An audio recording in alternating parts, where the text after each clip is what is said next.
wabarakatuh. Kami, para pemuda dan siswa-siswi SMA Ulakan Tapakis meminta kepada rezim bebaskan imam besar kami, Habib Rizik Syihab. Takbir! Takbir! Takbir! Assalamualaikum warahmatullahi wabarakatuh.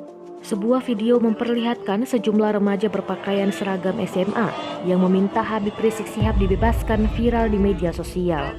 Dalam video itu terlihat seorang pria berbaju hitam berorasi seperti memimpin remaja-remaja yang berada di belakangnya.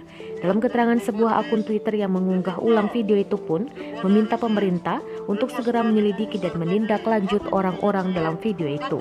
Video ini tampak diunggah oleh akun Twitter @mukyonggombal pada Kamis 1 April 2021.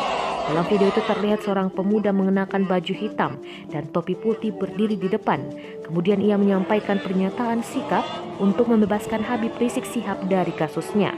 Setelahnya, pemuda itu mengepalkan tangan dan menggemakan takbir yang diikuti oleh para pelajar di belakangnya. Sementara itu, tribunpadang.com mencoba mengkonfirmasi soal video itu kepada Bupati Padang Pariaman, Suhatribur. Namun saat ditanya, ia belum mendapat informasi mengenai video dan belum bisa memberikan keterangan.